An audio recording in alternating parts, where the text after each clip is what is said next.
So today I want to take a look at this pretty cool looking elemental ephemerate pauper deck that I came across online.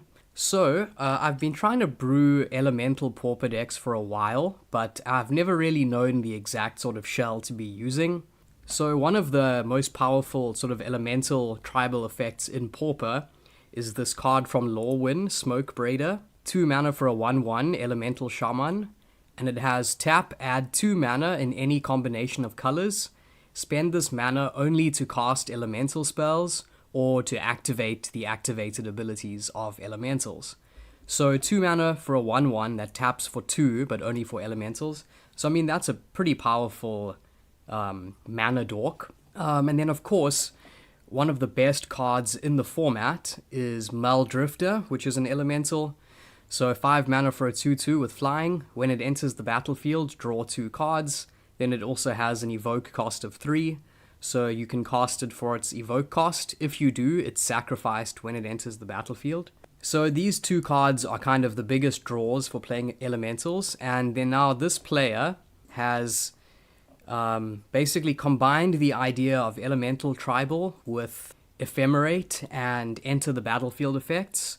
So of course the elementals with evoke usually have enter or leave the battlefield effects, and that's what this player is trying to exploit here.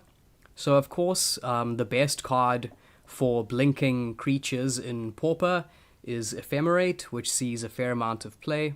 So it's 1 white for an instant, exile target creature you control, then return it to the battlefield under its owner's control, and it has rebound. So if you cast this spell from your hand, exile it as it resolves. At the beginning of your next upkeep, you may cast this card from exile without paying its mana cost. So a very powerful card. So this deck essentially wants to use reanimation and blink effects to gain as much value from our elementals as possible. So Ephemerate is our 1 blink effect, and then in terms of reanimation, we have Late to Dinner, also a new card from Modern Horizons 2. So it's 4 mana for a sorcery.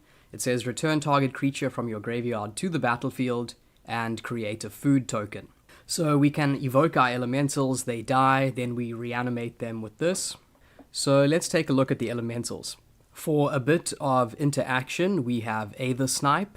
So it's 6 mana for a 4/4 elemental. It says when it enters the battlefield, return target non-land permanent to its owner's hand, and then it has an evoke cost of 3.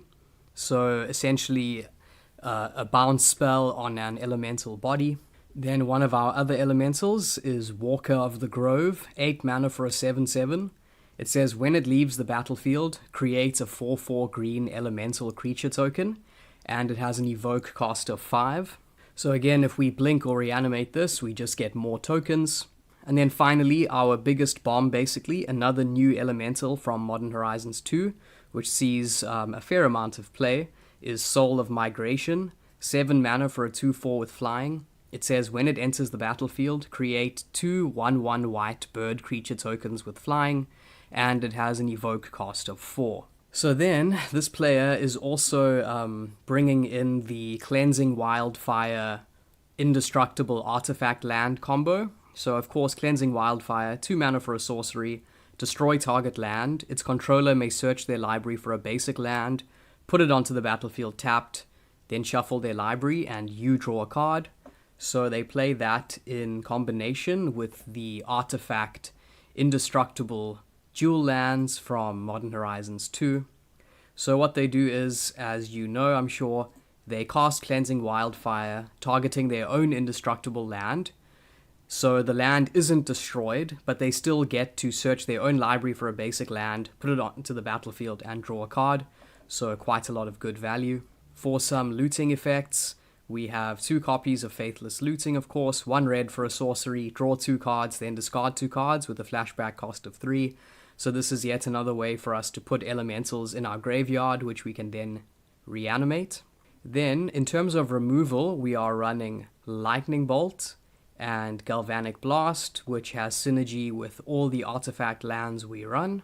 Then finally, we have another new card from Neon Dynasty. It's the Saga, the Modern Age, 2 mana. So its first and second Saga effects are draw a card, then discard a card, so yet more looting.